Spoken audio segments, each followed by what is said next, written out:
Set number 24वां है। ठीक है, प्रैक्टिस सेट नंबर 24वां आ चुका है। पहला क्वेश्चन है, पहला क्वेश्चन दिया हुआ है कि यदि एक गुणोत्तर श्रेणी जीपी का प्रथम पद 16 है और सार्वनुपात 6 है तो इसके 4 पदों का योगफल बताना है कितना होगा। तो यहाँ पर प्रथम पद ए दिया हुआ है, ए का मान दिया हुआ है यहाँ पर 16 और आर का मान दिया हुआ है यहाँ पर 6, समानुपात 6 हो जाएगा। तो इसके 4 पदों का एसएन पदों का योगफल क्या होगा, गुणोत्तर श्रेणी के जीपी के एसएन बराबर हो जाएगा ए, और यहाँ पर आ जाएगा आर एन माइनस का 1। ये मैं ऐसा क्यों लिख रहा हूँ, क्योंकि यहाँ पर आर जो है 1 से बड़ा है, आर माइनस का 1 आ जाएगा यहाँ पर। ठीक, अब क्या करूँगा मैं, अब इसमें मैं मान रख दूंगा यहाँ पर 16 आ जाएगा यहाँ पर ये, और आर का मान कितना है 6, यानी कि 6 और एन का मान 4, 4 पदों तक निकालना है तो यहाँ पर 6 की पावर 4 आ जाएगा और माइनस का 1 आ जाएगा, और बटे में आ जाएगा आर माइनस का 1, यानी कि 6 में से 1 जाएगा, 5 बचेगा। यहाँ पर डायरेक्टली लिख सकता हूँ इसको, इतना कर सकता हूँ। अब यहाँ पर मुझे क्या करना होगा, यहाँ पर मुझे 6 की पावर 4 का मान निकालना होगा। कैसे निकालूंगा, 6 की पावर 4 का मान निकालूंगा 36 गुणा 36 करके। ठीक है, 36 गुणा 36 करके निकालूंगा, क्योंकि ये 36 हो जाएगा, 36 दो जगह बढ़ जाएगा यहाँ पर ये। ठीक, तो यहाँ पर 1296 इसका वर्ग होता है। ठीक है, इसका वर्ग होता है 1296 36 का, 1296 इसका वर्ग हो गया तो 1295 बचेगा। 16 गुणा 1295 बचेगा, क्योंकि एक घट जाएगा यहाँ से, 1295 बटे 5 आ जाएगा नीचे यहाँ पर। ठीक है, 5 से इसको काटूंगा, 5 दूनी 10 बचेगा, बचेंगे 2, और 5 पंजे 25 और 5 नम 45। ठीक है, इसको मैं गुणा कर दूंगा यहाँ पर 259 की, और 16 ही गुणा करूंगा तो 16 दूनी 3200, तो यही हो जाएगा 3200, और 16 पंजे 80, 16 पंजे 80 आ जाएगा यहाँ पर, और 16 नम्मा कितना हो जाएंगे, 16 पंजे 80, यानी कि यहाँ पर 800 आएगा ये। ठीक है, 16 पंजे 80 तो यहाँ पर 800 आएगा, 16 पंजे 80 800, और 16 नंबर 144 होते हैं। ठीक है, 16 नंबर 144 हो जाएगा। इसको जोड़ेंगे 4 4 8 10 और 11 आ जाएगा, और यहाँ पर 4 आ जाएगा, 41 44 आ जाएगा क्या। ठीक है, ऑप्शन नंबर ये ठीक हो जाएगा इसका, 41 44 इस तरह से जोड़ लेंगे, इसको कर लेंगे। अगला क्वेश्चन है, अगला क्वेश्चन ये माध्य का दिया हुआ है, स्टैटिक्स का क्वेश्चन है यहाँ पर।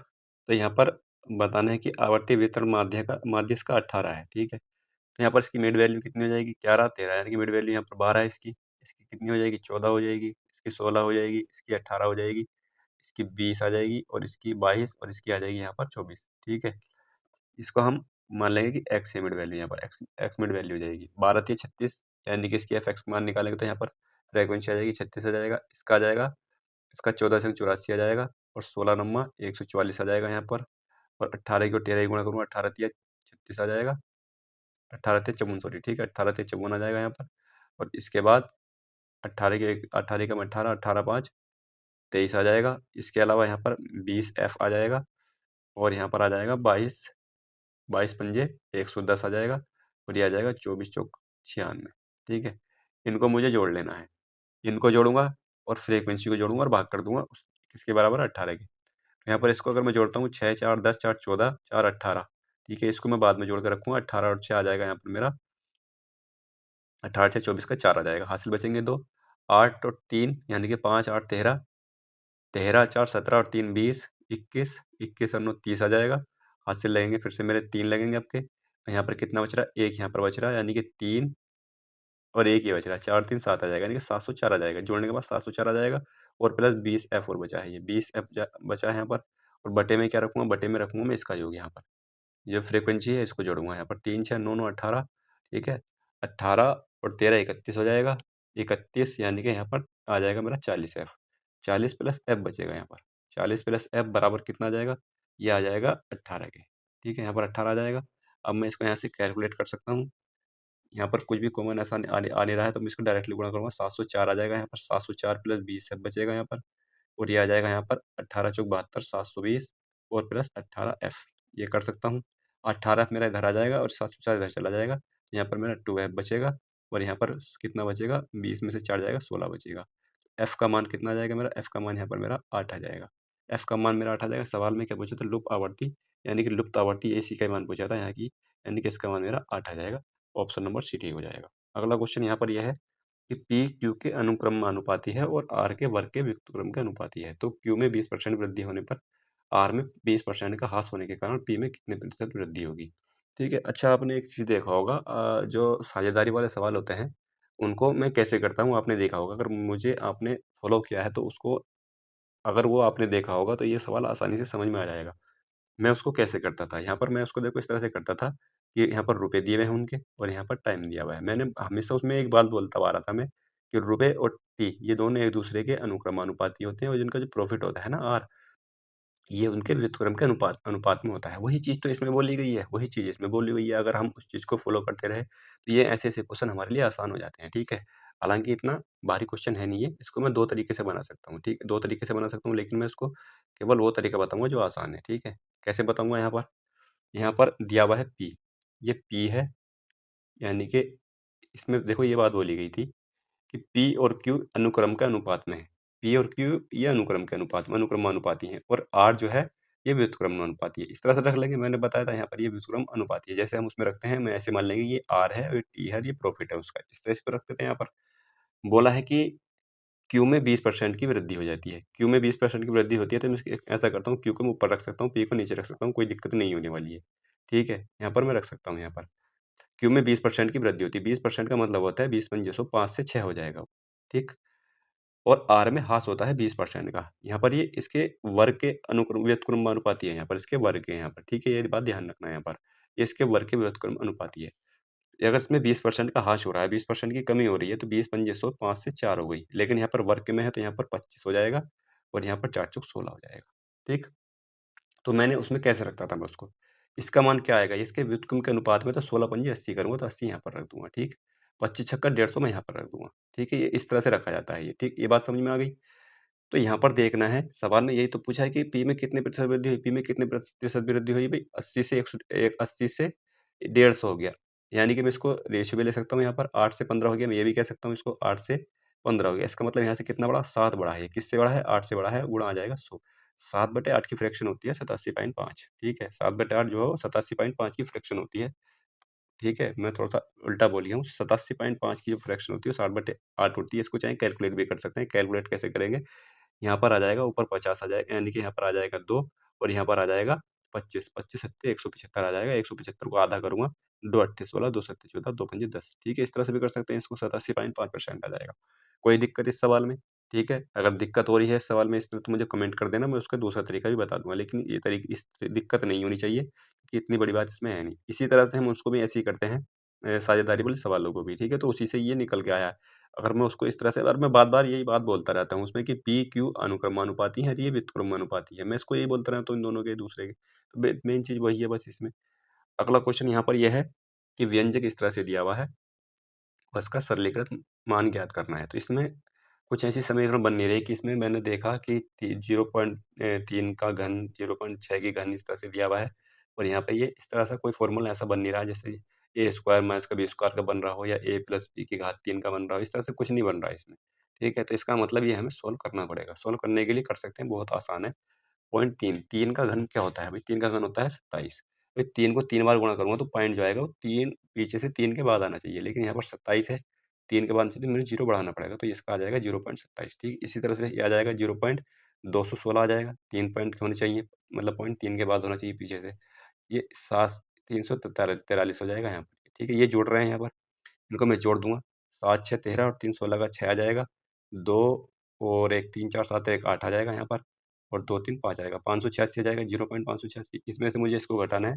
इसकी मैं गुणा करूँ 2 चौक 8, 8 छंग 48, ठीक है? 6 चौक 24 दूनी 48 आ जाएगा, लेकिन पॉइंट कहाँ लगना है? पॉइंट लगना है फिर से 3 के बाद, तो यहाँ पर मुझे 0 बढ़ाना पड़ेगा, ठीक है? और इसकी मैं गुणा करूँगा 3 से, 3 से इसकी गुणा करूँगा तो 3 अट्ठे 24 आ जाएगा, यानी कि 48 तिया कितने हो जाएंगे? 48 तिया 144 होते हैं, तो पॉइंट कहाँ लगेगा? पॉइंट यहाँ पर लगेगा, ठीक है? 3 के बाद लगेगा, यहाँ पर 3 के बाद, यहाँ पे 3 के बाद होना चाहिए। अगर मान लें यहाँ पर पॉइंट होता है इस जगह भी, तो फिर 4 के बाद लगता है, एक और 0 और बढ़ता है यहाँ पर। समझ गए होगे बात? यहाँ पर मुझे 144 घटाना पड़ेगा, 144 घटाऊँगा तो यहाँ पर 2 आ जाएगा, यहाँ पर 4 आ जाएगा, यहाँ पर भी 4 आ जाएगा, यानी कि 0.442 आ जाएगा इसका, ऑप्शन नंबर डी ठीक हो जाएगा। समझ गए होगे बात को? ठीक है, कोई दिक्कत? अगला क्वेश्चन, अगला क्वेश्चन ये है कि k का 40%, यहाँ पर k का 40%, ठीक, ये 15 के 2400% के 2400% से 10% कम है, 10 कम है, ठीक है? यहाँ पर ये दिया हुआ है। तो भाई के है, अच्छा के है यहाँ पर, के का 40%, के का 40% को मैं कह सकता हूँ, के का 40% का मतलब होता है 2/5, ठीक है? यहाँ पर वृद्धि या कमी की बात नहीं की गई है, केवल परसेंट की बात की गई है। 2400% को 24 लिख सकता हूँ, ठीक है? तो 0 कट जाएँगे यहाँ पर, 15 चौका 60 और 15 दूनी 30 अच्छे 36 आ जाएगा और 10 घटाऊँगा 350 आ जाएगा यहाँ पर, ठीक है? तो मैं इसको डायरेक्टली लिख सकता हूँ 350 यहाँ पर, ठीक है? 385 आ जाएगा।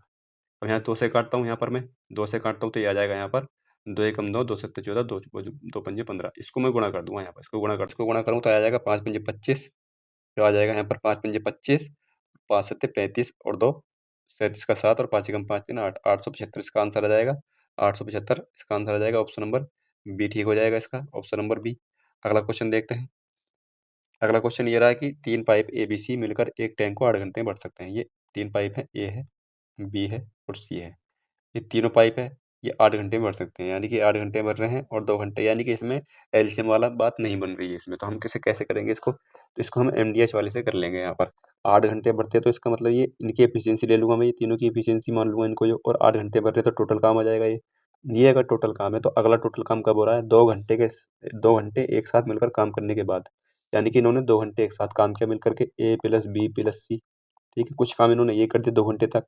बचा हुआ काम, बचा हुआ काम है कि शेष काम ए और बी शेष भाग को 9 घंटे में भरते हैं। शेष काम जो है वो 9 घंटे में भरेंगे ए और बी। ठीक है, ये बात समझ में आ गई। अगर ये टोटल काम है इधर वाला, ये टोटल काम है तो ये भी टोटल काम हो गया, क्योंकि 2 घंटे में ये 9 घंटे में ये हो गया है टोटली काम, यानी कि दोनों बराबर है। यहाँ पर 8 ABC है, यहाँ पर 2 ABC है, तो यानी कि 2 इधर आकर घट जाएगा तो क्या मेरे पास 6 ए प्लस बी प्लस सी बचेगा यहाँ पर, और आगे बचेगा 9 ए प्लस बी बचेगा यहाँ पर। ठीक, यहाँ पर इसका मैं मिनिमाइज कर सकता हूँ। यहाँ से 3 से काटूँ, 3 दूनी 2 और 3 तिया 9 आ जाएगा यहाँ पर, यानी कि ए प्लस बी प्लस सी, इसका जो इनकी जो कुल एफिशिएंसी है 3 आ जाएगी, अनुपात इनका अनुपात आ जाएगा। ए प्लस बी का मान कितना आ जाएगा, ए प्लस बी का मान 2 आ जाएगा। ये मैं कर सकता हूँ भाई, इतनी बात समझ में आ गई होगी। यानी कि यहाँ पर ए प्लस बी प्लस सी बराबर 3 है, ए प्लस बी बराबर 2 है, तो सी की जो एफिशिएंसी होगी सी की 1 होनी चाहिए फिर। ठीक है, सी की 1 होनी चाहिए, तभी ए, यानी कि ए प्लस बी में जुड़ के 3 बन रहे हैं टोटल यहाँ पर। ये बात समझ में आ गई होगी। अब बोला है कि सी द्वारा अकेले खाली टैंक को भरने में लिया गया समय बताना है। फिर टोटल काम कितना हो जाएगा, टोटल काम भाई तीनों की कितनी है, इनकी तीनों की 3 एफिशिएंसी इनकी, ए प्लस बी प्लस सी की। टोटल काम 3 से गुणा कर दूंगा, 8 24 हो जाएगा, टोटल 24 है, और सी की एफिशिएंसी 1 है तो 24 घंटे में हो जाएगा। ऑप्शन नंबर ए ठीक हो जाएगा। समझ में आ गया होगा। अगला क्वेश्चन ये है, 30 प्राकृतिक संख्याओं को औसत कुल संख्याओं की संख्या का 70% है। 30 प्राकृतिक संख्याएं हैं और इनकी संख्याओं को औसत कुल संख्याओं का 70%, प्रत्येक संख्या को 12 से कम कर दिया जाए और फिर 20 से गुणा किया जाए तो नया औसत क्या होगा। यानी कि अगर प्रत्येक संख्या में अगर ये क्रिया अपनाई जा रही है तो वो औसत में भी वही परिवर्तन होगा। ठीक है, तो मैं क्या करूंगा, औसत कितना था इनका, 30 प्राकृतिक संख्याओं का औसत कुल संख्याओं के संख्या का 70% है, यानी कि 30 संख्याएं हैं, इनका औसत हो जाएगा, औसत निकालूंगा मैं यहाँ पर 70% करूंगा इसको, तो 7 से 21 आ जाएगा, यानी कि औसत जो होगा वो 21 होगा। तो औसत में भी वही काम करना पड़ेगा जो सभी संख्याओं में किया गया है। प्रत्येक संख्या को 12 कम किया गया है, यानी कि इसको 12 कम करूंगा, 12 कम करने के बाद 20 से गुणा कर दूंगा, तो नया औसत ये निकल के आ जाएगा। तो 21 में से 12 जाएगा, कितना बचेगा, 9 बचेगा, 9 दूनी 18, 180 आ जाएगा, यानी कि इसका जो नया औसत होगा वो 180 हो जाएगा। क्योंकि प्रत्येक संख्या में जो भी क्रिया की जाती है, गुणा भाग जो भी किया जाता है वो सभी में करना पड़ता है। ठीक है, सभी में वो क्रिया अपनानी पड़ती है। अगला क्वेश्चन यहाँ पर यह है, 8वां क्वेश्चन दिया हुआ है, डी 60 किलोमीटर प्रति घंटे की चाल से गाड़ी चलाता है और किसी गंतव्य तक पहुंचने में उसे 45 मिनट का समय लगता है। इसकी किलोमीटर प्रति घंटे में चाल बतानी है यहाँ पर, तो मैं इसको 60 किलोमीटर प्रति घंटा ही रहने दूंगा। स्पीड कितनी है, स्पीड है यहाँ पर 60 किलोमीटर प्रति घंटा। ठीक, आगे बोला है कि किसी गंतव्य तक पहुंचने के लिए उसे 45 मिनट का समय लगता है उसको, 45 मिनट का समय लगता है, यानी कि 45 बटे 60 मिनट का समय लगता है, यानी कि घंटे में बदल जाएगा ये। तो मैं स्पीड की और अगर टाइम की गुणा कर दूँ तो मेरे पास डिस्टेंस निकल के आ जाएगी। ठीक है, डिस्टेंस निकल के आ जाएगी, डिस्टेंस आ जाएगी यहाँ पर 60 से 60 कट जाएगा, तो यहाँ पर 45 किलोमीटर की दूरी है, वो जो दूरी है वो 45 किलोमीटर की है। ये बात समझ में आ गई।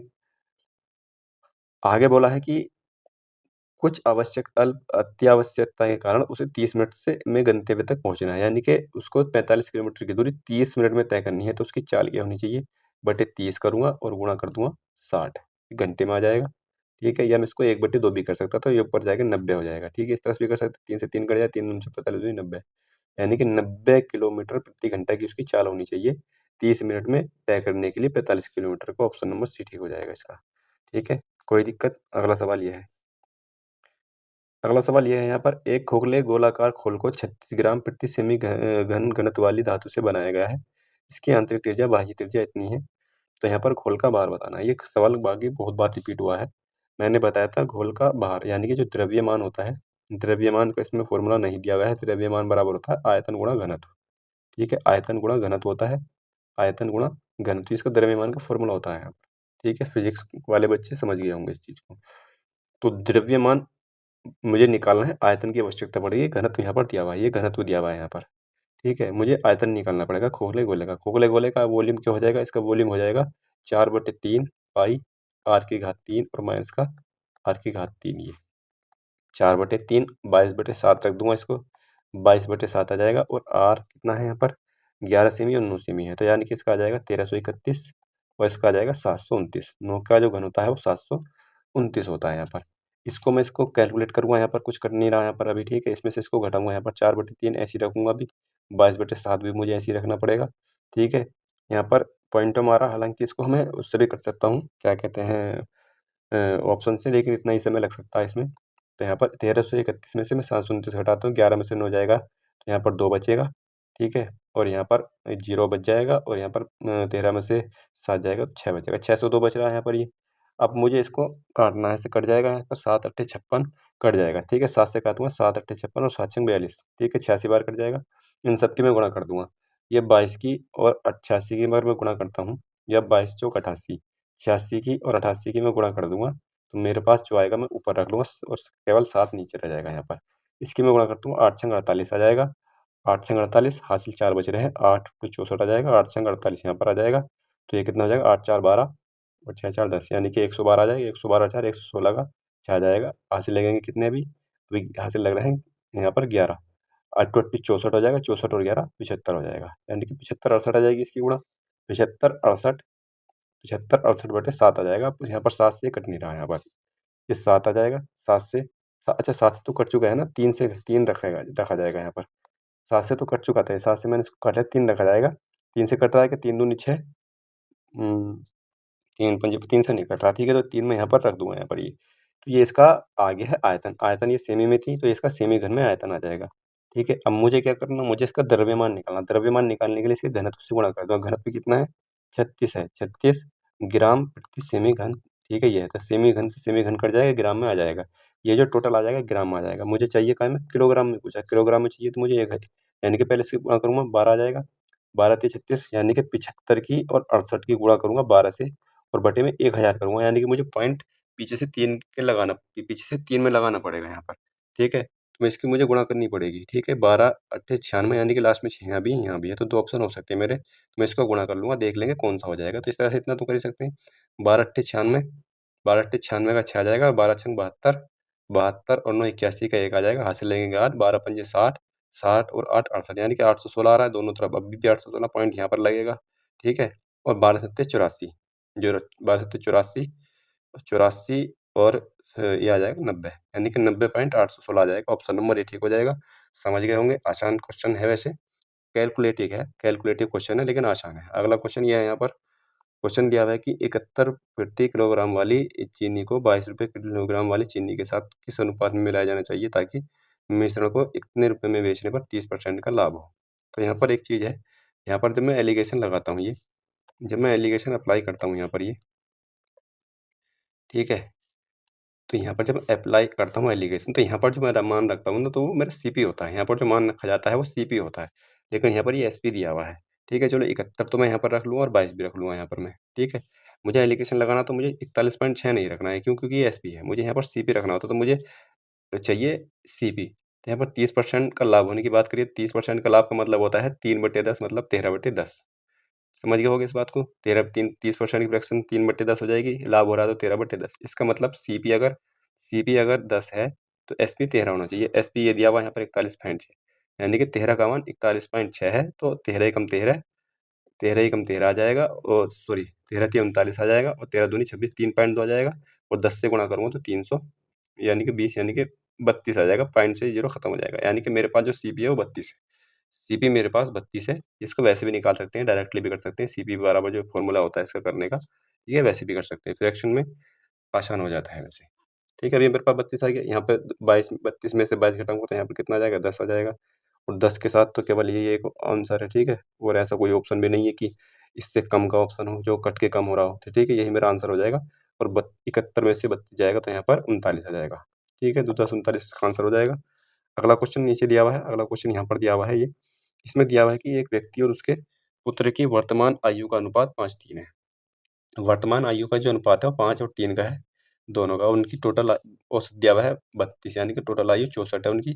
8 और 3 5 और 3 8 का मान 64 के बराबर है, 1 का मान 8 के बराबर हो जाएगा। अगर 1 का मान 8 के बराबर है, 8 पंजे 40 और 8 तिया 24 उनकी उम्र हो जाएगी एक्चुअल वाली, ठीक है। इसके बाद इसमें क्या बोला है कि 6 वर्ष के बाद, 6 वर्ष के बाद इनकी आयु का अनुपात यानी कि 46 और ये 30।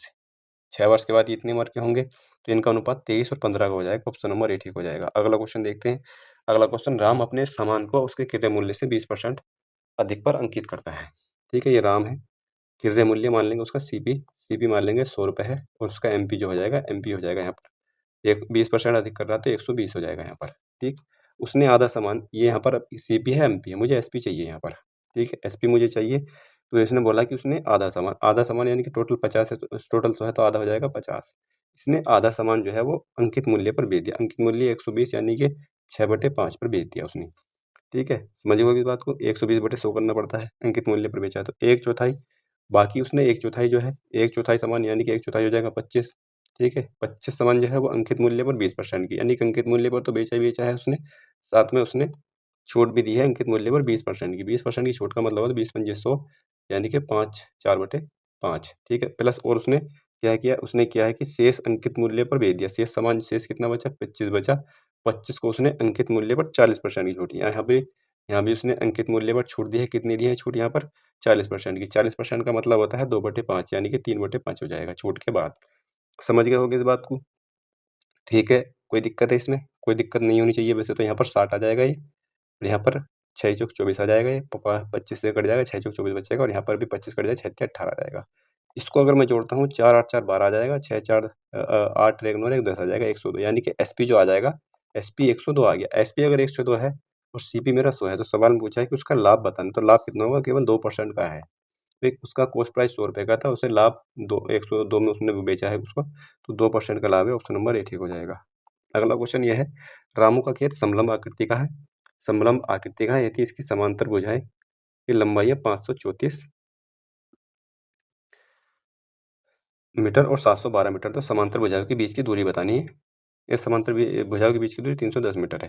तो रामू के खेत का क्षेत्रफल बताना है। ठीक है, तो इसका क्षेत्रफल क्या होता है, समलंब त्रिभुज का क्षेत्रफल, समलंब चतुर्भुज का। ठीक है, ये समलंब होता है चतुर्भुज, समलंब आकृति का है तो चतुर्भुज है। समलंब चतुर्भुज का क्षेत्रफल क्या होता है, इसका क्षेत्रफल होता है 1/2 और गुणा में इनके जो लंबाई है उनकी लंबाइयों का योग, यानी कि मैं इसको x प्लस वाई कर सकता हूँ, या a प्लस बी भी कर सकता हूँ, और गुणा में इसमें इनके बीच की दूरी, यहाँ पर बीच की दूरी यानी कि h कर लूँगा इसको मैं यहाँ पर। 1/2 इनके योग कितना हो जाएगा, यहाँ पर इनका योग हो जाएगा लंबाई योग 534 और 712। 534 और 712 कितना हो जाएगा, 7 5 12, 1200, और 1200 यहाँ पर आ जाएगा 1246। ठीक है, तो ये आ जाएगा 1246 आ जाएगा। 1246 और गुणा करूँगा, h कितना है, 310 मीटर है यहाँ पर। इसको मुझे कैलकुलेट करना है। कैलकुलेट करने के लिए मैं क्या करूँगा, बड़े वाले को काट दूँगा पहले। 2 छंग 12, 2 दूनी 4, 2 तिया 6। इसकी गुणा करूँगा 31 से, 310 से करूँगा, 1 0 तो आएगा ही आएगा। ये तो हो नहीं सकते दोनों में से, इनमें से कोई सा मेरा आंसर है। तो यहाँ पर 3 भी लास्ट मारा, तो इसमें मुझे करनी पड़ेगी यहाँ पर। 31 से इसकी गुणा कर दूँगा, 1 तिया 3, 2 या 6 आ जाएगा, 3 तिया 9 आ जाएगा, 3 दूनी 6, 3 और 3 छंग 18 आ जाएगा। 3 1 3 आ जाएगा यहाँ पर। 3 1 3 यहाँ पर 0 है, तो इसका मतलब ऑप्शन नंबर डी ठीक हो जाएगा इसका। ठीक है, ऑप्शन नंबर डी ठीक हो जाएगा। 193 130। अगला क्वेश्चन, अगला क्वेश्चन ये है कि ए, बी और सी ने एक साथ मिलकर एक व्यवसाय शुरू किया, जिसमें से ए ने 12 महीने के लिए, भाई ए है, बी है और सी है, इन्होंने एक व्यापार किया तीनों ने। और ए ने 12, यानी कि मैं देखो अभी मैंने वही बात बताई थी, ये रुपए है, और यहाँ पर मैं टी लेता हूँ, यहाँ पर वही चीज़ मैंने बताई, ये एक दूसरे के अनुक्रमानुपाती हैं, और इनका जो प्रॉफिट होगा ना वो इनके अनुक्रम अनुपाती होता है यहाँ पर। ठीक, तो यहाँ पर दिया हुआ है कि ए ने 12 महीने के लिए, ए ने 12 महीने के लिए लगाए, और कितने रुपए लगाए इसने, 7,000 रुपये लगाए। 7,000 रुपये लगाए, 7 को मैं लिख दूंगा 7,000, क्योंकि मुझे इनका रेशियो भी लेना पड़ सकता है। इसने लगाए 8,000 रुपये, और इसने लगाए 12,000 रुपये। ठीक, 12,000 रुपये लगा दिए इसने यहाँ पर। और इन्होंने, इसका समय कितना है, इसका 12 का है, इसका 10 का है, उसका 6 का है। ठीक है, इनका रेशियो यहाँ पर ले लूँगा, इसका रेशियो 7 आ जाएगा, 8 आ जाएगा और 12 आ जाएगा यहाँ पर। यहाँ पर कुछ कट भी रहा है। ठीक है, इनका प्रॉफिट किस अनुपात में होगा। अब अच्छा, ये सवाल पूरा पढ़ते हैं एक बार। ठीक, आगे बोलता है कि 12,000 रुपये का निवेश किया। ए ने कार्यकारी सदस्य, ए जो है वो कार्यकारी सदस्य रहा था, जिसके लिए उसे अपने पारिश्रमिक के रूप में लाभ का 20% प्राप्त हुआ 1 वर्ष के अंत में। यानी कि ठीक है, कोई बात नहीं है, करते हैं इसको। यहाँ पर मुझे लाभ का देखना पड़ेगा, लाभ किस अनुपात में बटा है इनका। तो यहाँ पर मैं कुछ काट सकता हूँ, यहाँ पर 4 4 4 सब में करें, 4 से काट लूँगा, 4 तिया 12, 4 दूनी 8 आ जाएगा और 4 तिया 12 यहाँ पर आ जाएगा।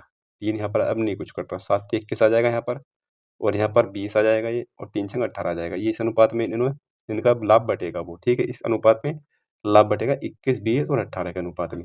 लेकिन वो लाभ ये नहीं बटेगा, ठीक है? ये जो दिया है ना 14,750 ये नहीं बटेगा क्योंकि लाभ का 20% जो है वो किसको मिल गया है? ए को मिल गया है। ए को 20% मिल गया है तो इनको जो बचेगा वो 80% बचेगा। इनको इस अनुपात में जो बटेगा वो 80% बटेगा क्योंकि 20% जो है वो ए ले जाएगा, ठीक? ए ले जाएगा और इसमें से भी ए को मिलेगा यानी कि 20% तो अलग मिलेगा मिलेगा, इस 80% में से भी मिलेगा यानी कि मुझे 14,750 का 80% निकालना पड़ेगा। 80% में इसको निकालूँगा तो 2 0 खत्म हो रहे हैं, 8 पंजे 40 आ जाएगा, 8 सत्ते 56, 0 8 चौक 32, 6 32, 6 और 38 आ जाएगा और 8 एकम 8 आ जाएगा, 8 और 3 यहाँ पर 11 आ जाएगा, 118 आ जाएगा ये, ठीक है? 118 रुपए यानी कि 11,800 रुपए का लाभ वो है, वो इनमें बटेगा, ठीक है? 11,800 रुपए का लाभ इन तीनों में बटेगा और 20% ए को भी मिलना ही मिलना है अलग से। तो ये कितना हो जाएगा? ये 9 हो जाएगा यानी कि 59 हो जाएगा यहाँ पर। ये 59 का मान कितना है? 59 का मान 11,800 रुपए है। ये टोटल लाभ है यहाँ पर। तो यहाँ पर 1 का मान कितना हो जाएगा? 1 का मान 59 दूनी 118 होता है। 2 नम 18 ठीक है। यानी कि 1 का मान 200 आ जाएगा। 1 का मान अगर 200 आ गया, पूछा किसका? सी का हिस्सा पूछा। सी का हिस्सा कौन-सा? 18, 18 से गुणा कर दूँगा, 18 दूनी 36 आ जाएगा। यानी कि 3600 रुपए आ जाएगा। किसका हिस्सा? सी का हिस्सा यहाँ पर, ठीक है? तो ए के बारे में तो ऐसा कुछ पूछा नहीं था। अगर ए का पूछा जाता तो 21 दूनी 42 तो ये हो जाते यहाँ पर, ठीक है? 21 के यानी कि ए के 42 तो ये हो जाते और फिर इसका 20% कितना बचा? 14,750 में से इसमें से भी 2,000 रुपए और बच रहे हैं, ठीक है? 2,000 और हो जाते हैं यानी कि 6200 रुपए इसको मिले हैं, ठीक है? तो इस तरह से कर लेंगे इस सवाल को। अगला क्वेश्चन ये है यहाँ पर कि 4,80,000 रुपए पर त्रैमासिक रूप से संयोजित होने वाली 20% वार्षिक ब्याज दर से 1 वर्ष में अर्जित चक्रवृद्धि ब्याज कितना होगा?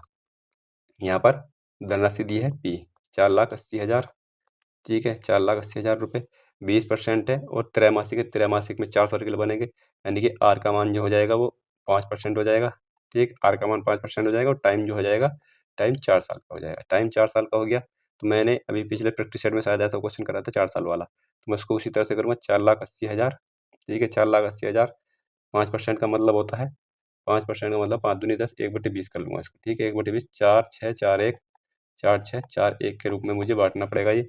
इसको काटूँगा तो ये 24 आ जाएगा यहाँ पर, ठीक है? 24 और 1 सिफ़र भी खत्म हो गया और इसकी गुणा करूँ मैं 4 से, 24 चौक 96 आ जाएगा यहाँ पर, 24 चौक 96,000 आ जाएगा। फिर से एक बार गुणा भाग करूँगा इसमें इसमें काटूँगा यहाँ से इसको 2 से, तो यहाँ पर बचेगा 1200, 1200 को 6 से गुणा करूँगा, तो 12 छंग 72 आ जाएगा, 7200 रुपए, ठीक है? 7200 आ जाएगा यहाँ पर। फिर से एक बार मैं इसको काटूँगा, यहाँ पर 0 कट जाएगा, 120 यानी कि 60 बचेगा, 60 की गुणा करूँगा 4 में यहाँ पर, तो 4 छंग 24, 240 आ जाएगा। फिर एक बार और करूँगा यहाँ पर तो 3 आ जाएगा और 3 से गुणा करूँगा 1 के तो यहाँ पर 3 आ जाएगा। इसको जोड़ दूँगा ये मेरा ब्याज हो जाएगा। चक्रवृद्धि ब्याज की बात ही पूछी है, तो यहाँ पर चक्रवृद्धि ब्याज आ जाएगा यहाँ पर। तो चक्रवृद्धि ब्याज लास्ट में 3 होना चाहिए, तो लास्ट में 3 केवल 1 का ही है, ऑप्शन नंबर भी ठीक हो जाएगा इसका, ठीक है?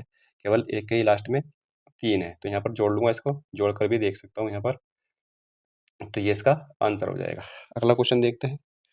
अगला क्वेश्चन इसी में दिया हुआ है, ठीक है? अगला क्वेश्चन इसी में ही है, इसको मैं मिटा देता हूँ यहाँ से। अगला क्वेश्चन ये दिया हुआ है कि 2 व्यक्ति ए और बी अलग-अलग काम करके किसी भवन को 6 और 10 घंटे में स्वच्छ कर सकते हैं। भाई ए है, वो 6 घंटे में कर सकता है और बी जो है यानी कि काम कर रहे हैं कोई ये, ठीक है? ये 10 घंटे में कर सकता है। इनका एलसीएम ले लूँगा, एलसीएम यहाँ पर आ जाएगा 30 आ जाएगा एलसीएम, ठीक है? इसकी एफिशिएंसी आ जाएगी 5 और इसकी आ जाएगी यहाँ पर 3। दोनों की एफिशिएंसी आ गई है यहाँ पर, दोनों की एफिशिएंसी आ गई है। अब आगे बोला है वे बारी-बारी से 1-1 घंटे के अंतराल पर काम करते हैं, ठीक है? आगे इतना करते हैं पहले, 1-1 घंटे के अंतराल पर काम करते हैं, तो 8 एम पर एक कार्य प्रारंभ करता है, यानी कि एक कार्य प्रारंभ करता है, 8 एम का कोई मतलब नहीं है। तो अगर 8 एम पर काम करता है, अगर सवाल में ये पूछा जाता है कि कितने बजे काम पूरा होगा, तब हमें 8 एम की ज़रूरत पड़ती है यहाँ पर।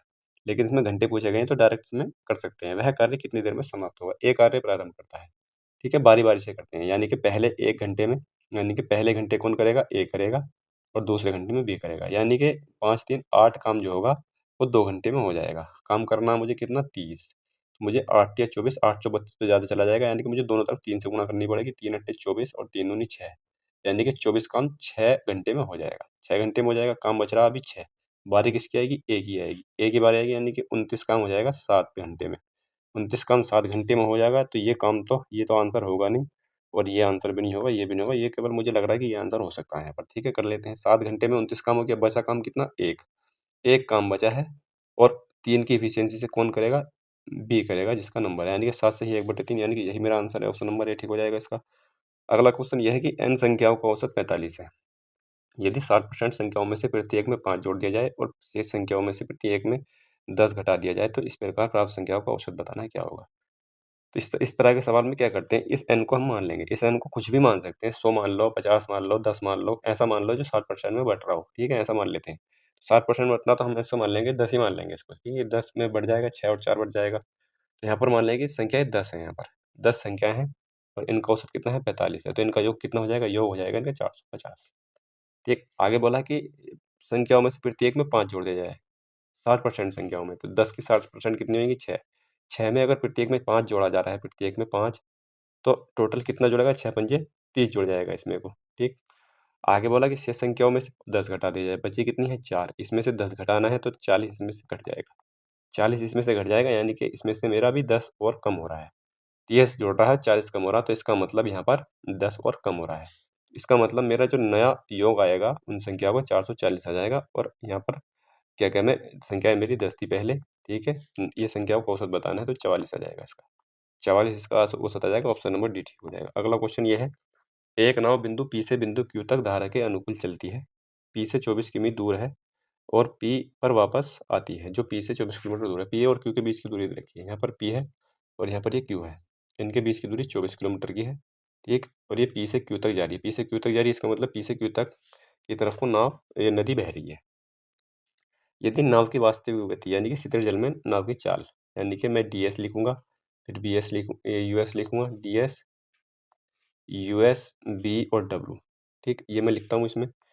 यहाँ पर शीतल जल में नाव की चाल दे रखी है 6 किलोमीटर प्रति घंटा की। अगर ये दी है आगे और ऐसा कुछ नहीं दिया, इसमें बोला है कि 3 घंटे कम समय लेती है। तो यहाँ पर अगर मैंने इसको b ले लिया तो इसको मुझे क्या रखना पड़ेगा? इसको मुझे 6 प्लस w रखना पड़ेगा और इसको मुझे 6 माइनस का w करना पड़ेगा, क्योंकि 6 हमेशा बड़ा होता है और बड़ा कितना होता है? लगभग दोगुने से तो बड़ा होता ही होता है यहाँ पर, या दोगुना या दोगुने से बड़ा होता ही होता है, ठीक।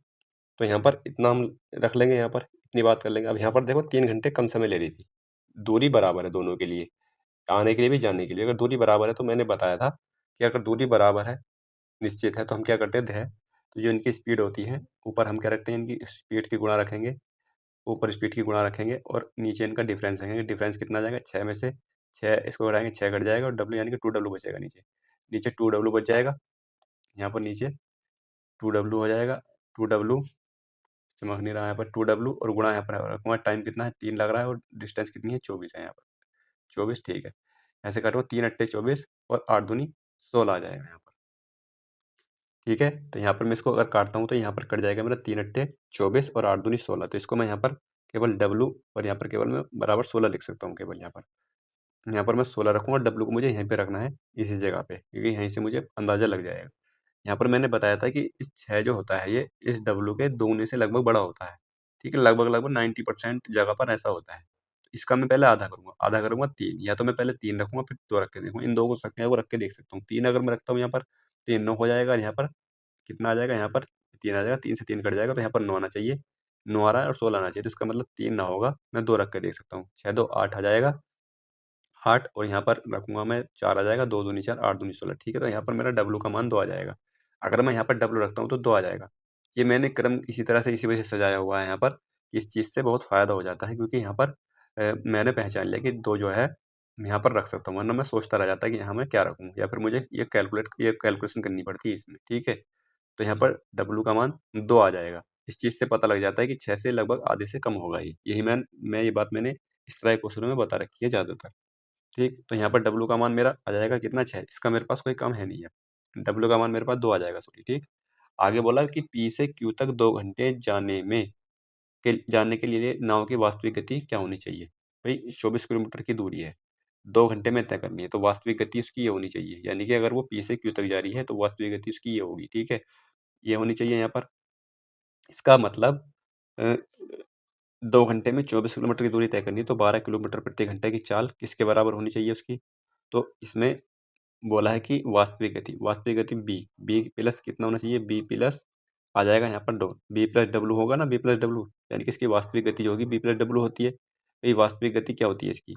हमें चाल है उसकी, तो ये इन दोनों के योग के बराबर ही तो होती है, बी के और इसके। ठीक है? तो यहाँ पर W का मान तो इस समय पर 2 आ गया, ये अलग हो सकती है, बोर्ड की स्पीड अलग हो सकती है, W धारा का मान हमेशा बराबर रहेगा। तो यहाँ पर B + 2 होना चाहिए, या जो आ जाएगा तो यानी कि 2 इधर आगे घट जाएगा, B का मान 10 आ जाएगा। यानी कि इसकी जो सामान्य गति होनी चाहिए 10 किलोमीटर प्रति घंटा की होनी चाहिए, ऑप्शन नंबर सी ठीक हो जाएगा। थोड़ी-सी ये यहाँ की लाइनें जो है ना लास्ट वाली ये थोड़ी-सी टिपिकल है, इसको समझना पड़ेगा बस। अगला क्वेश्चन ये है कि निम्नलिखित में से कौन-सी संख्या 72, 61, 79 को विभाजित करती है यहाँ पर? ठीक है, तो यहाँ पर देखो 9 है लास्ट में। अगर लास्ट में 9 है तो 20 तो करेगी नहीं और 28 भी नहीं करेगी, या तो 29 करेगी या 23 करेगी। ठीक है, इन दोनों को काट के देख लेंगे, आंसर आ जाएगा कौन-सी कट रही है।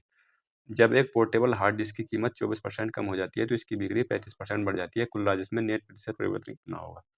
ठीक है, तो ये भी वही चीज़ है, इसमें भी अनुक्रमानुपाती या समानुपाती सेम वही चीज़ है। यहाँ पर इसकी कीमत है, ठीक है, कीमत है और बिक्री है। कीमत और बिक्री हमेशा क्या होती है? ये अनुक्रम अनुपाती होती है, समानुपाती होती है, या अनुक्रमानुपाती होती है। तो यहाँ पर कीमत में 24% की कमी होगी। 24% का मतलब क्या हुआ? 24% का मतलब होता है 4 से काटूंगा, 4 छंग 24 और ये आ जाएगा 25। यानी कि अगर 25 थी और कमी होने के बाद कितनी हो गई? 19 रह गई वो। ठीक, आगे बोला इसकी बिक्री 35% बढ़ जाती है। 35% का मतलब क्या होगा? 35% का मतलब होता है 35, 5 सत्ते 35 और 5 दूनी 10, यानी कि 20 थी और 27 हो गई यहाँ पर। ठीक, इतनी बात समझ में आ गई? इतनी बात समझ में आ गई। अब राजस्व जो होगा, राजस्व इनके गुणा के बराबर होगा। यहाँ पर राजस्व इनकी गुणा से मिलता है, कीमत से और बिक्री से मिल जाएगा। 25 दूनी 50, यानी कि पहले अगर 500 रुपये का राजस्व होता था उसका, तो अब कितना हो रहा?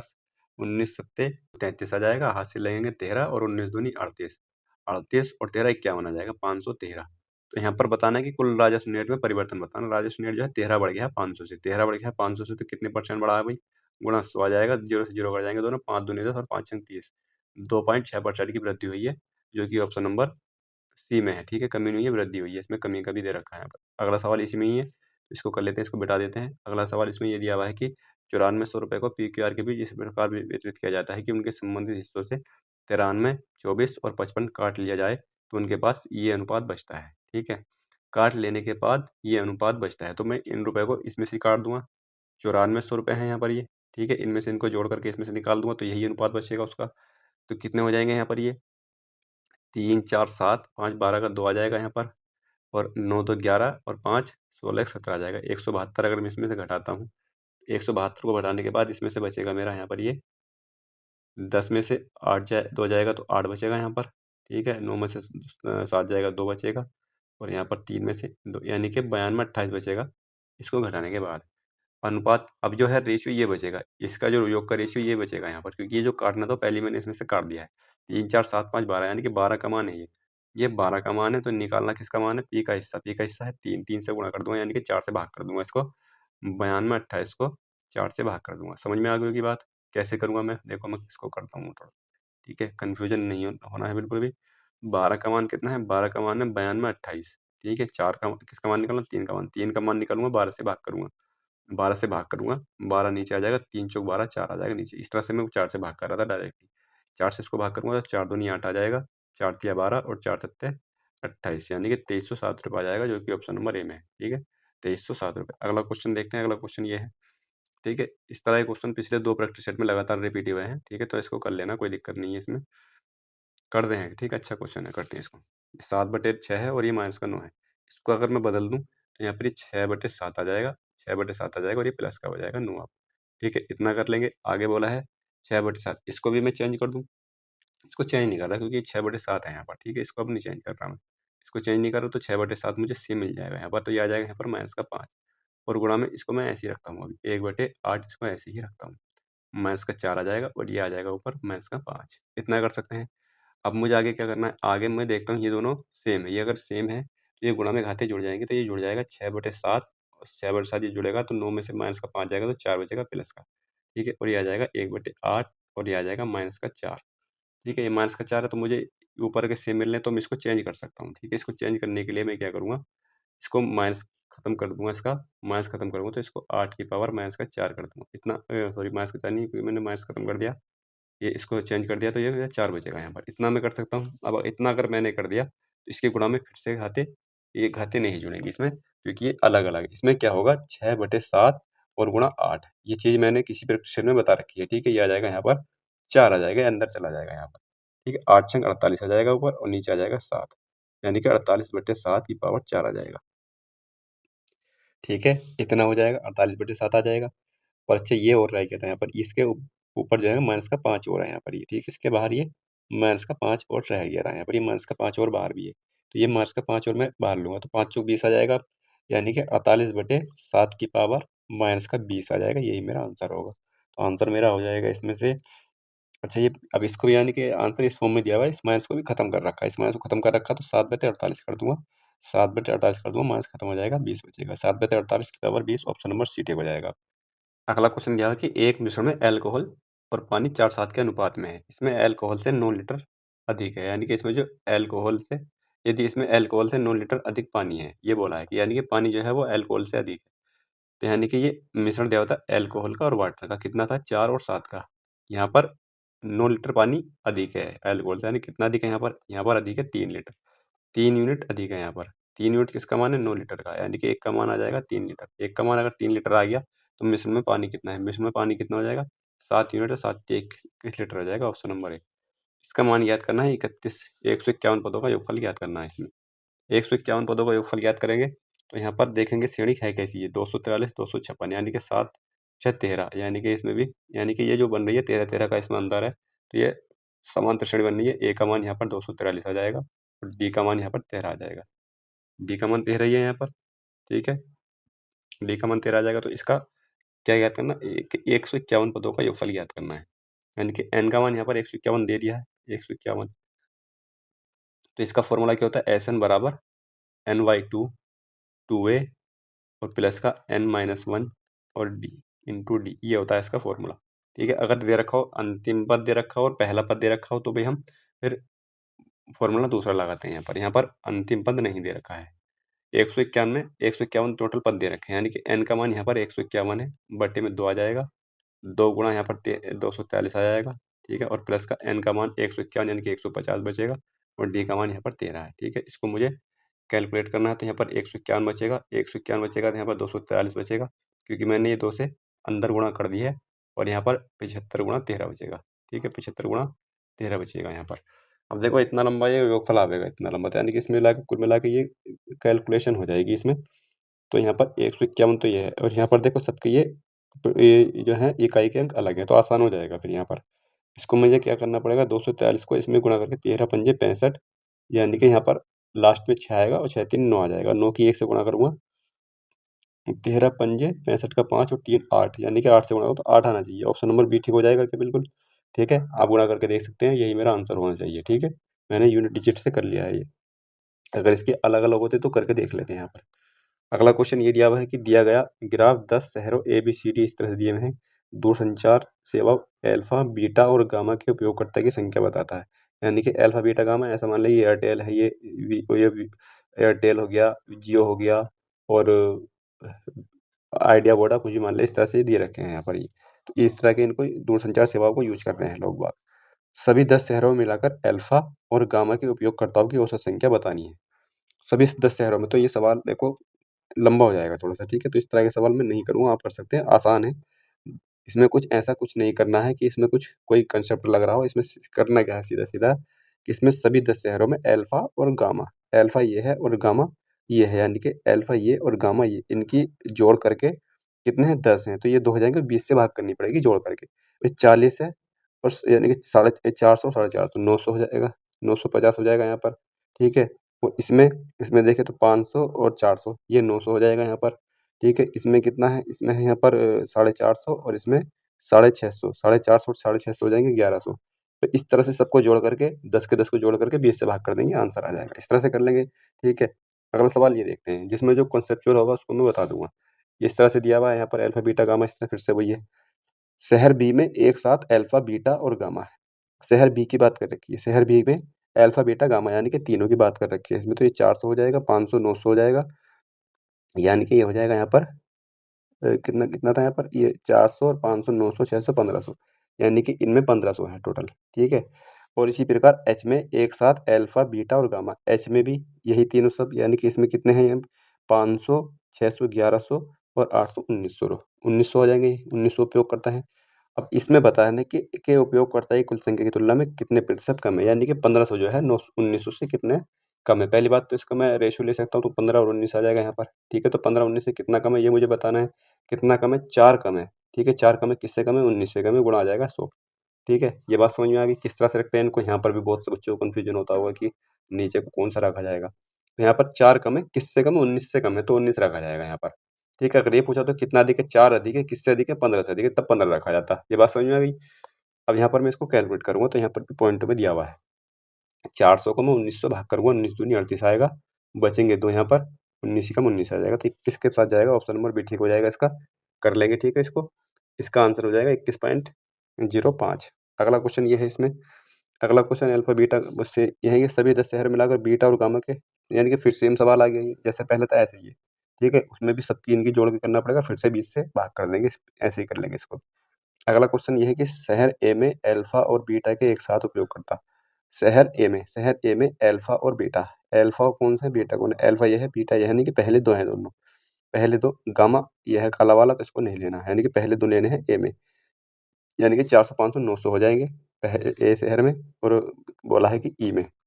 ई में बीटा और गामा, ई में जो लेने हैं बीटा और गामा लेने की, यानी कि दूसरा और तीसरा लेना ई में। ई में ये लेने हैं 400 और 650, 400 और 650 कितने हो जाएँगे?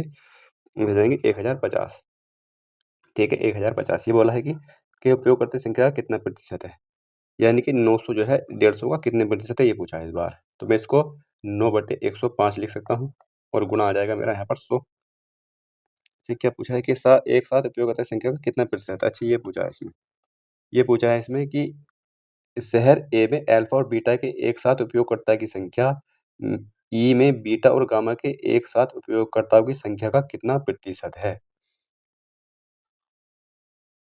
ठीक है, सही है। यही यही बात इसमें पूछी है कि 900 जो है, ये 900 है, तो वो 1050 का कितने प्रतिशत है? 900 जो है वो 1050 का कितने प्रतिशत है, ये बात इसमें पूछी है। 1050 का कितने प्रतिशत है, गुणा कर दूँगा यहाँ पर 100। ठीक है, यहाँ पर 1 ज़ीरो से 1 ज़ीरो काट दूँगा, यहाँ पर रेशियो भी ले सकते थे, रेशियो मैंने शायद दोनों काट दिए थे यहाँ पर, इस वजह से थोड़ा-सा गड़बड़ हो गया था। तो यहाँ पर ये फिर मैं 5 से काट दूँगा, और 5 से चलो अब ये काटने का यहाँ पे काट देंगे, कोई दिक्कत नहीं है, रेशियो ले ले सकते हो, वैसे भी काट सकते हैं यहाँ पर। 5 से काटूँगा, 5 दूनी 10, 5 दूनी 10, 5 एकम 5 आ जाएगा। 3 से काटूँगा, 3 तिया 9 और 3 सत्ते 21 आ जाएगा यहाँ पर। यानी कि ये मिला करके हो गया 2 तिया 6, 600/7 आ जाएगा, 600/7 आ जाएगा, तो ये आ जाएगा मेरा यहाँ से 7 अट्ठे 56, यानी कि 8 आ जाएगा, ऑप्शन नंबर ए ठीक हो जाएगा इसका। अगला क्वेश्चन ये है कि शहर डी में एक साथ अल्फा, बीटा और गामा की उपयोगिता संख्या, तो सेम सवाल है जैसे इसमें इसमें रेशियो पूछा था, इसमें परसेंट पूछा, इसमें अनुपात पूछा, निकाल लेंगे, आसान क्वेश्चन है। ठीक है, अगला क्वेश्चन ये करते हैं। 5 घंटे शुरुआत में एक साथ बजती हैं और फिर क्रमानुसार 4, 8, 12, 16, ठीक है, ये क्वेश्चन करते हैं। अच्छा क्वेश्चन है ये वाला, ठीक है। शहर डी में एक साथ अल्फा, बीटा और गामा, शहर डी है यहाँ पर, ये अल्फा, बीटा और गामा, ये अल्फा, बीटा, गामा है 600, 700 और 800, यानी कि 2100, यानी कि 2100। 2100 है तो इसका मतलब ऑप्शन नंबर फिर ए होना चाहिए, ठीक है, कोई दिक्कत नहीं है, ठीक है, कोई दिक्कत नहीं है। 2100 हो जाएगा यहाँ पर, और इसी तरह से निकाल लेंगे दूसरे वाले को। आई में बीटा और गामा, आई कौन सा है? ये है आई, और उसमें बीटा और गामा की यानी कि इनकी बात की गई है, यानी कि 450 और 650, यानी कि 450 और 650 हो जाएंगे यहाँ पर 1100, ठीक है, 1100, 1100 हो जाएंगे, तो इसका मतलब यही मेरा आंसर आ जाएगा, 21-11 का अनुपात है, ठीक है। मैं सोच रहा था थोड़ा अच्छा क्वेश्चन है, इसमें तो कुछ नहीं था इस क्वेश्चन में। क्वेश्चन ये दिया है कि 5 घंटे शुरुआत में एक साथ बजती हैं और फिर क्रमशः 4, 8, 12 और 16 और 20 सेकंड के बाद बजती हैं। यहाँ पर 4 है, 8 है, 12 है, 16 है और 20 सेकंड के बाद बजती है यहाँ पर। इसका मैं अगर एलसीएम ले लूँगा, तो जो एलसीएम आएगा, पहले मैं इसका एलसीएम लेता हूँ फिर बताता हूँ। एलसीएम कैसे लेंगे, देखो इसमें एलसीएम लेने का तरीका सबको अलग-अलग काट के कर लें, या मैं इसको एक तरीका बताता हूँ जो जिस तरह से मैं एलसीएम लेता हूँ। मैं 20 रख लूँगा पहले, जो बड़ी संख्या है वो रख लूँगा। अब देखो 4 से कट जाएगा, आराम से कट जाएगा 4 से 20, ठीक है। 8 से कट रहा है, 8 से नहीं कट रहा, 8 से कब कटेगा, जब मैं यहाँ पर 2 रखूँगा। 2 से 8 को काट दूँगा, 8 फिर काट देगा, ठीक। 12 काट रहा है कि नहीं काट रहा, 12 तब काटेगा जब मैं 3 से गुणा करूँगा, 3 से गुणा करूँगा, 12 से भाग करूँगा, 3 चौक 12 और 4 पंजे 20 काट देगा। 16 काट रहा है क्या? 2 अट्ठे 16 नहीं काट रहा, 2 भी तब काटेगा जब मैं 2 से गुणा करूँगा यहाँ पर। 2 दूनी 4, 4 चौक 16, 4 पंजे 20, तो ये मेरा एलसीएम आ गया, ठीक। ये मेरा एलसीएम आ गया, ये होता है एलसीएम लेने का तरीका यहाँ पर। तो यहाँ पर आ गया 2 तिया 6, 6 दूनी 12 दूनी 24, यानी कि 240 सेकंड के बाद फिर से बजेंगी। ये जो मैंने एलसीएम लिया है, एलसीएम का मतलब हो गया कि 200, यानी कि यहाँ पर इतने सेकंड में बज रही थी, यानी कि 240 सेकंड में ये फिर से बजेंगी। 240 सेकंड में कितने मिनट होंगी? 240 सेकंड मिनट में होंगी यहाँ पर 60, 6 चौक 24, यानी कि 4 मिनट। ठीक है, यानी कि अब एक बार जब बजी, पहले बज गई ये, उसके बाद कब बजेंगी? 4 मिनट के बाद बजेंगी ये। यानी कि इनका जो अंतराल रहेगा 4 मिनट का रहेगा, फिर 4 मिनट बजेंगी, फिर 4 मिनट के बाद बजेंगी, फिर 4 मिनट के बाद बजेंगी, इस तरह से बजेंगी ये। तो बताइए कि 12 बजे से लेकर 3 बजे के बीच में कितनी बार बजेंगी? 12 बजे से लेकर 3 बजे तक कितने घंटे हो रहे हैं? 3 घंटे हो रहे हैं। 3 घंटे को मैं क्या लिख सकता हूँ भई? 3 घंटे हो रहे हैं ना? 3 12 पीएम से लेकर 3 पीएम तक 3 घंटे हो रहे हैं यहाँ पर।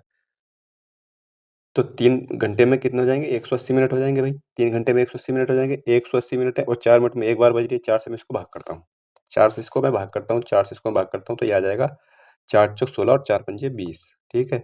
यानी कि इस अंतराल में इसके अंदर यानी कि 12 बजे से लेकर 3 बजे तक जो है वो 45 मिनट 45 बार बजेंगी वे, ठीक है? लेकिन सवाल में बोला था कि 5 घंटियाँ शुरुआत में एक साथ बजती हैं। पहले एक साथ बज चुकी हैं ये और फिर क्रमानुसार बजती हैं। एक तरीका तो ये, दूसरा तरीका ये भी है भई 12 बजे से लेकर और 3 बजे तक ये जब बजेंगी तो इसके बीच में 12 बजने के बाद से बजेंगी 45 बार ये, ठीक है? लास्ट में एक कॉमन ये है, एक कॉमन लास्ट में तो कॉमन रहेंगे ही। ठीक है, इस 12 बजने के 12 बार यानी कि बाजे 12 बजे बजी थी ये, इसके बाद 45 बार बजेंगी ये, तो यहाँ पर भी तो बजी होंगी एक बार ये, 46 आ जाएगा इसका ऑप्शन नंबर ए। अगला क्वेश्चन ये है 3 की पावर 125 माइनस का 1, 3 की पावर 35 माइनस का 1 का में से ज्ञात करना है। ये इस तरह से दिया होता है, अगर इस तरह से दिया हुआ हो कि x की पावर m माइनस का m, ठीक, और इस तरह से दिया हो कि x की पावर माइनस का n माइनस का 1 हो जाएगा।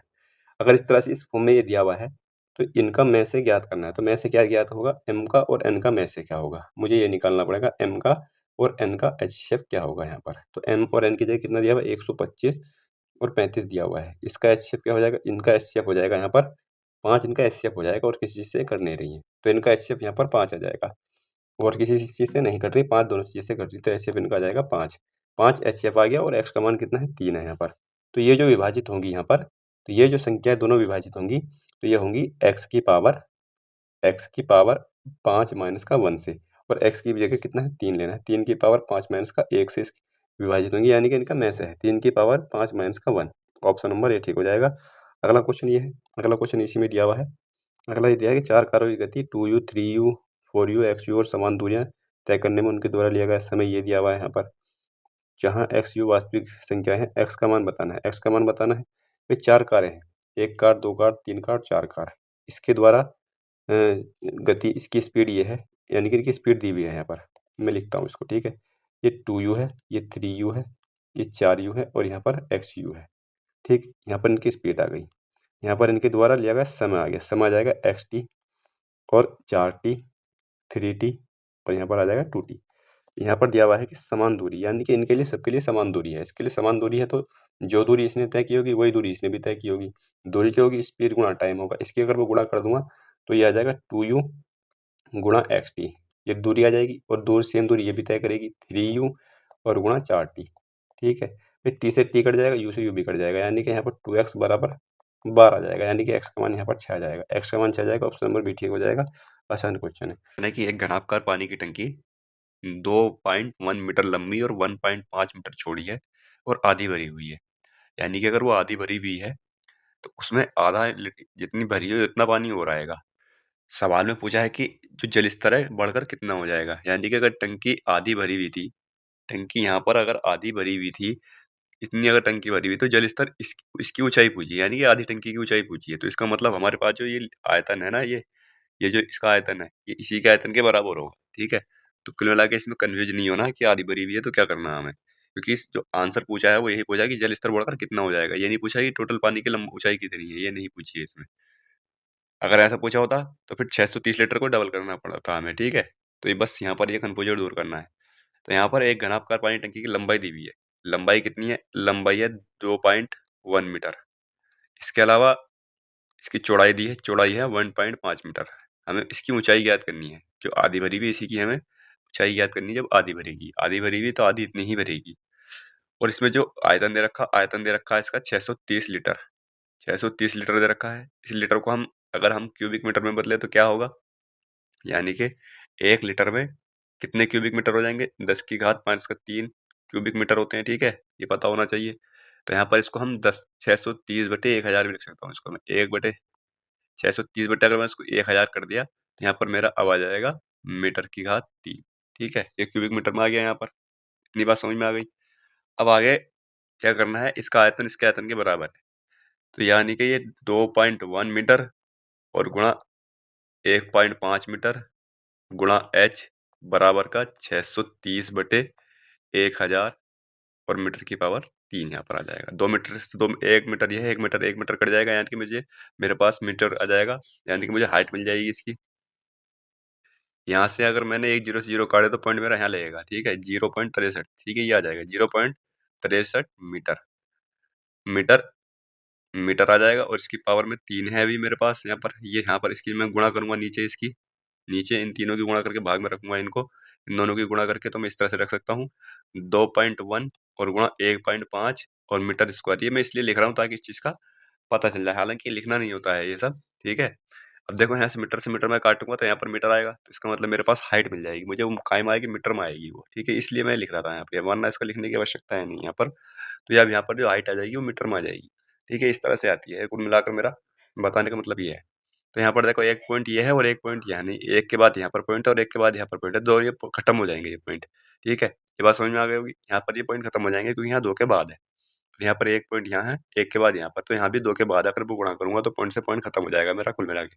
21 से काटूंगा, 21 या 63 आ जाएगा, तो यहाँ पर आ जाएगा मेरा 3/15 मीटर, ठीक है, 3/15 मीटर आ जाएगा। 15 से इसको काटूंगा तो 0.2 मीटर आ जाएगा, 0.2 मीटर इसकी हाइट हो जाएगी, 0.2 मीटर। तो यहाँ पर इसका आंसर आ जाएगा, आंसर तो सेंटीमीटर में दिया हुआ है, अगर आंसर सेंटीमीटर में तो दिया हुआ है तो ये 20 सेंटीमीटर हो जाएगी, ठीक। इसकी हाइट जो है वो 20 सेंटीमीटर हो जाएगी, 20 सेंटीमीटर।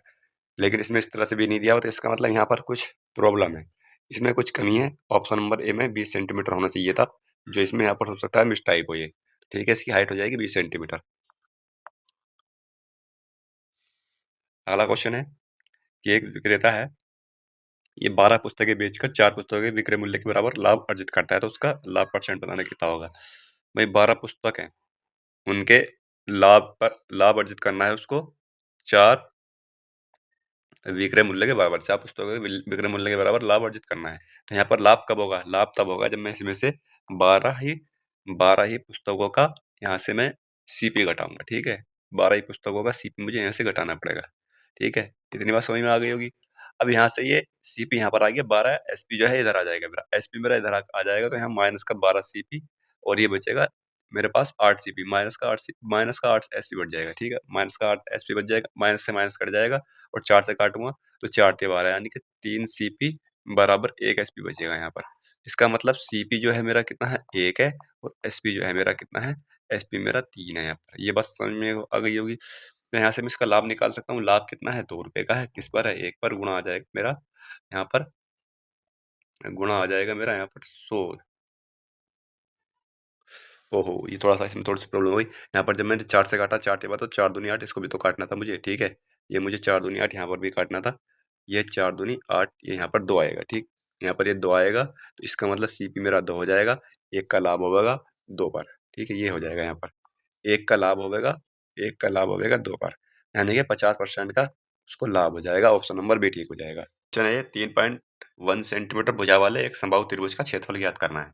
क्षेत्रफल ज्ञात कर सकते हैं आसानी से, इसका फॉर्मूला मैंने बता रखा, 3/4 इंटू ए स्क्वायर होता है, ठीक है, ये होता है यहाँ पर, तो √3/4, ए कितना है यहाँ पर, ए है यहाँ पर 3.1 सेंटीमीटर, ठीक है, तो इसको कैलकुलेट करना है, बस कर सकते हैं आसानी से।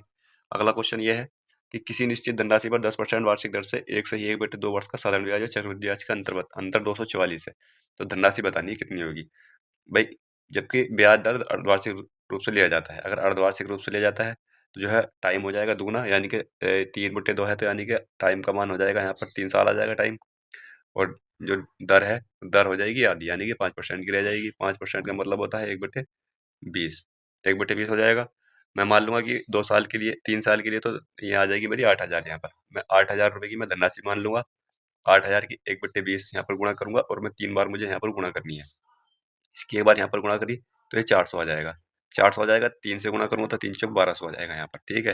हालांकि इस लाइन की मुझे आवश्यकता होती नहीं है अंतर में। अब यहाँ से भी इसकी मैं गुणा करूंगा 400 में 1/20 की, तो ये आ जाएगा मेरे पास 20, 20 की फिर 3 से गुणा करूंगा, इसकी मुझे आवश्यकता पड़ेगी, तो यहाँ पर ये आ जाएगा 20×60, 20×60 आ गया। एक बार और करूंगा मैं, 20 से 20 कट जाएगा, 1 बचेगा, और 1 की 1 से गुणा करूंगा 1 आएगा। तो कुल मिला के मैंने बताया था कि अंतर के लिए पहली लाइन को छोड़ना होता है, तो पहली लाइन को मैं छोड़ देता हूँ, 61 मेरा यहाँ पर अंतर है। यानी कि 61 का मान जो है वो 244 है। 61 का मान अगर 244 तो एक का मान 4 आ जाएगा। 4 का, हाँ ठीक है, एक का मान आ जाएगा यहाँ पर 4। एक का मान अगर 4 आ गया, मुझे पूछा धनराशि। धनराशि मैंने कितनी पूछी थी? मानी थी 8000। 4 की 8 की गुणा कर दूं 32,000 आ जाएगी। ऑप्शन नंबर ए ठीक हो जाएगा। अगला क्वेश्चन ये दिया हुआ है कि 52 ताश की गड्डी में से 3 ताश क्रमिक रूप से बिना प्रतिस्थापन के खींचे जाते हैं। तदनुसार प्रायिकता ज्ञात कीजिए कि पहले दो ताश बेगम और तीसरा ताश बादशाह हो। तो इसमें दो ताशों की प्रायिकता लेनी है, एक तो बेगम की और एक बादशाह की यहाँ पर, ठीक है। तो यहाँ पर दो तरह की प्रायिकता होंगी। एक होगी बेगम के लिए, टोटल पत्ते टोटल 52 है। बेगम, दो ताश बेगम होने चाहिए तो दो ताश बेगम हो जाएंगे, ठीक है। और 52 में से दो ताश बेगम के ले लिए हैं तो यहाँ पर 50 ताश बचेंगे, ठीक है। तो यहाँ पर उसके 50 में से एक ताश बादशाह होना चाहिए।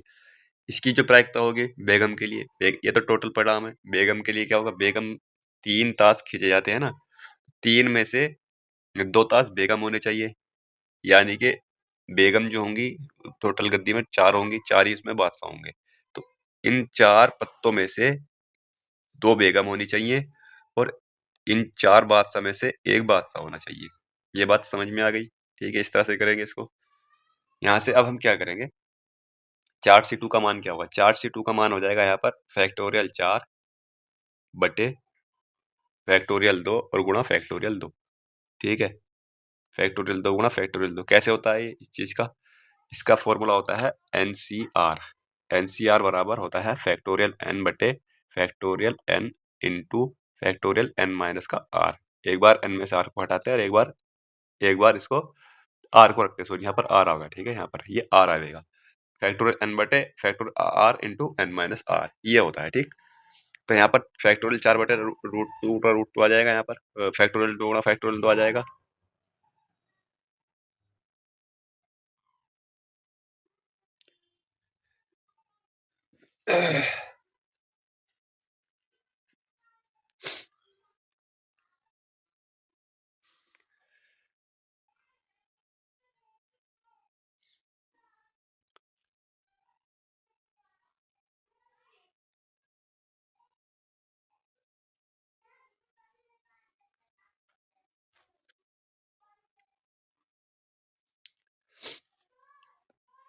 ठीक है, इतना कर सकते हैं। 52 कॉम्बिनेशन 2 का मान क्या होगा? इसका मान आ जाएगा, भाई इसको मैं ऊपर लेके जा रहा हूँ गुणा में, यहाँ से ऊपर लेके जा रहा हूँ तो इसको जैसे मैंने यहाँ रखा तो मैं इसको जस्ट अपोजिट रखूंगा ऊपर, ठीक है। जो मुझे यहाँ नीचे रखना पड़ेगा, नीचे न रख के मैं इसको जस्ट ऊपर अपोजिट रखूंगा यहाँ पर। यानी कि जो मेरा 52 मेरा ऊपर आना था तो 52 मेरा नीचे आएगा यहाँ पर। फैक्टोरियल 52 मेरा यहाँ पर आएगा, ठीक है। फैक्टोरियल 52 यहाँ पर आएगा और 52 में से 2 जाएगा, 50 बचेगा यहाँ पर। फैक्टोरियल 50 और एक केवल फैक्टोरियल 2 आ जाएगा। इस तरह से भी लिख सकता हूँ मैं, कोई दिक्कत। यहाँ पर देखो, इसका मान 4 होता है, इसका मान 50 ही होता है यहाँ पर, तो इसको मैं गुणा 4 बटे 50 लिख लूंगा, कोई दिक्कत नहीं है इसमें, ठीक है। यहाँ पर अब मैं क्या करूंगा, देखो फैक्टोरियल 2 से फैक्टोरियल 2 तो ये अलग कट जाएगा यहाँ पर, ठीक है। फैक्टोरियल 2 से फैक्टोरियल 2 कट जाएगा यहाँ पर। रूट 4 फैक्टोरियल 4 बटे फैक्टोरियल 2 बच रहा है यहाँ पर। तो फैक्टोरियल 4 को मैं 4 गुणा 3 गुणा 2 कर सकता हूँ। फैक्टोरियल 2 से 2 कट जाएगा, 4 गुणा 3 बचेगा यहाँ पर। यार 4 4 या 12 बचेगा यहाँ पर। 4 या 12 यहाँ पर बचेगा। ये फैक्टोरियल 50 है और फैक्टोरियल 52 है नीचे। तो फैक्टोरियल 50 है यहाँ पर और फैक्टोरियल 52 को मैं क्या लिख सकता हूँ? फैक्टोरियल 52 को लिख सकता हूँ मैं 52 52 गुणा 51 और गुणा फैक्टोरियल 50। इस तरह से लिख सकता हूँ इसको मैं, इस तरह से भी लिख सकता हूँ। और गुणा यहाँ पर आएगा 4 बट्टे 50, ठीक है। फैक्टोरियल 50 से फैक्टोरियल 50 बिगड़ जाएगा तो मेरे पास क्या बचेगा? यहाँ से फैक्टोरियल 50 से 50 कर दिया तो मेरे पास केवल 12 चौक 48 बचा ऊपर, 12 चौक 48 बचा और नीचे बचा मेरे पास, नीचे बचा 52 गुणा 51 और गुणा 50। ये मेरे पास बच गया 48/52 गुणा 51 आ जाएगा। इसको कैलकुलेट करना है, इसको कैलकुलेट कर लेंगे, आंसर आ जाएगा।